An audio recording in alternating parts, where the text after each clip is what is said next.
کہ اس کے سپورٹ میں جو حدیث ہے وہ اس سے زیادہ ضعیف ہے. کیوں؟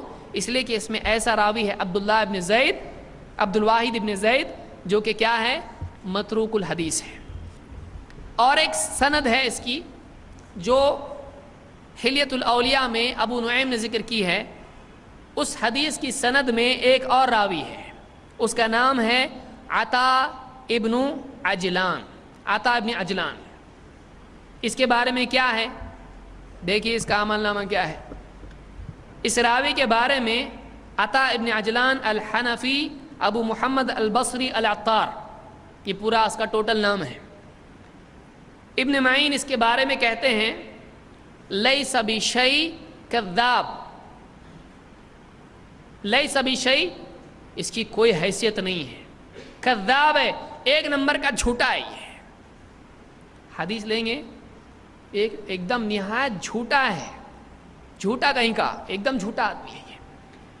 اور ایک مرتبہ انہوں نے کہا کان یوضع له الحدیث فیحدث به، اس کے لیے لوگ حدیثیں گھڑ گھڑ کے اس کو دیتے تھے اور وہ گھڑی ہوئی حدیثیں یہ بیان کرتا تھا.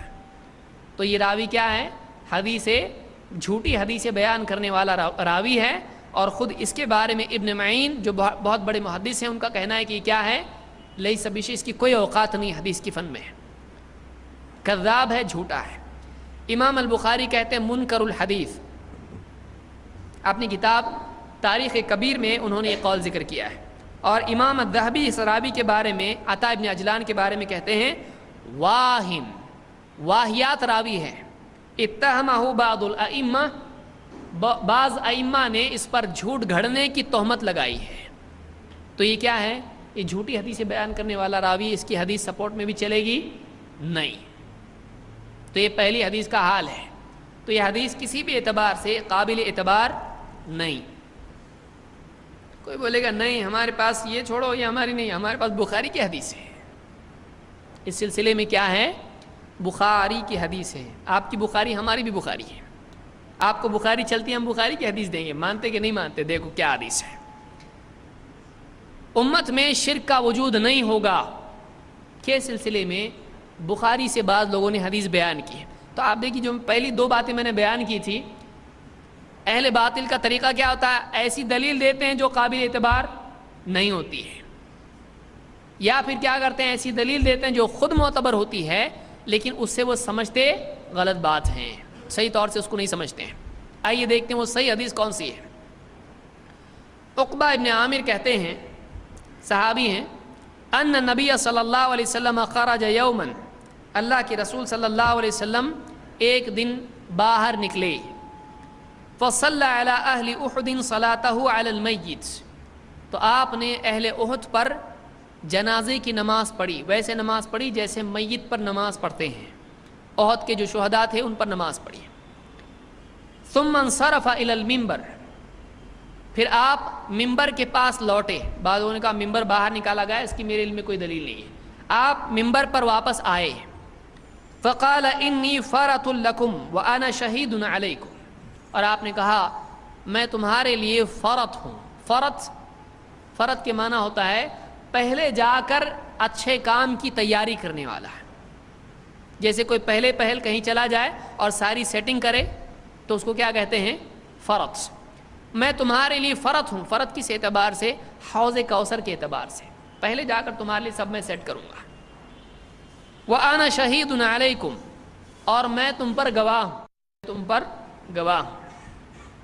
وَإِنِّي وَاللَّهِ لَأَنظُرُ إِلَىٰ حَوْضِي الْآن، اور اللہ کی قسم اس وقت میں حوض کو دیکھ رہا ہوں، اس وقت میں حوض کو دیکھ رہا ہوں.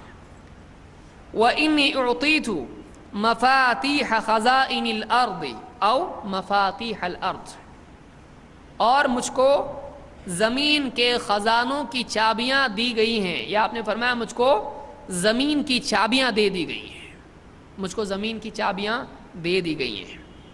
وَإِنِّي، اور میں، وَإِنِّي وَاللَّهِ مَا أَخَافُ عَلَيْكُمْ أَن تُشْرِكُوا بَعْدِي، اور مجھ کو اللہ کی قسم اس بات کا ڈر نہیں کہ تم میرے بعد شرک کرو، میرے بعد شرک کرو گے، اس چیز کا مجھ کو ڈر نہیں.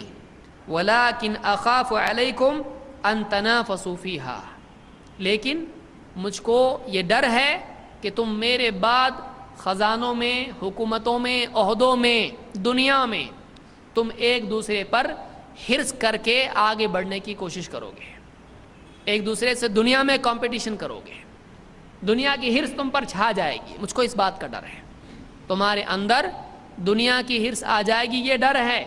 یہ ڈر مجھ کو نہیں ہے کہ تم میرے بعد شرک کرو گے۔ بولے مل گئی نا دلیل۔ امام البخاری نے الجنائز میں اس کو روایت کیا ہے، اپنی کتاب صحیح البخاری میں، کتاب الجنائز میں امام البخاری نے حدیث بیان کی ہے۔ تو اب اس حدیث سے بات معلوم ہو رہی ہے کہ آپ نے دو باتیں بیان کی۔ ایک، مجھ کو اس بات کا ڈر نہیں کہ تم میرے بعد شرک کرنے لگ جاؤ، لیکن مجھ کو یہ ڈر ہے کہ تم دنیا میں کھو جاؤ اور دنیا کی حرص کرنے لگ جاؤ اور ایک دوسرے سے دنیا میں آگے بڑھنے کی کوشش کرنے لگو۔ تو اب بعض لوگوں نے کہا اب اور کیا چاہیے آپ کو؟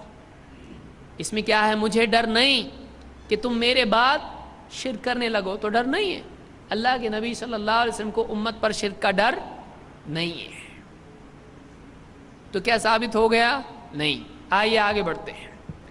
پہلے تو یہ دیکھتے ہیں کہ خود حنفی علماء جن کو مانتے ہیں اور شافعی علماء جن کو مانتے ہیں، ان کو یہ حدیث کچھ الگ سمجھی یا ایسی سمجھی، اور آگے ہم دیکھیں گے کہ اس حدیث کو بیعینی ہی اس طرح ماننے میں پرابلم کیا ہوتا ہے۔ دیکھیے، ابن حجر العسقلانی نے فتح الباری میں اس حدیث کی تشریح میں کہا، کہتے ہیں قولہ ما اخاف علیکم ان تشرکوا، مجھے ڈر نہیں کہ تم میرے بعد شرک کرو گے، کہتے ہیں ای علی مجموعکم، یعنی مجھے ڈر نہیں ہے کہ پوری کی پوری امت شرک کرنے لگ جائے، ٹوٹل کے بارے میں ڈر نہیں ہے۔ ابن حجر کیا کہتے ہیں اس حدیث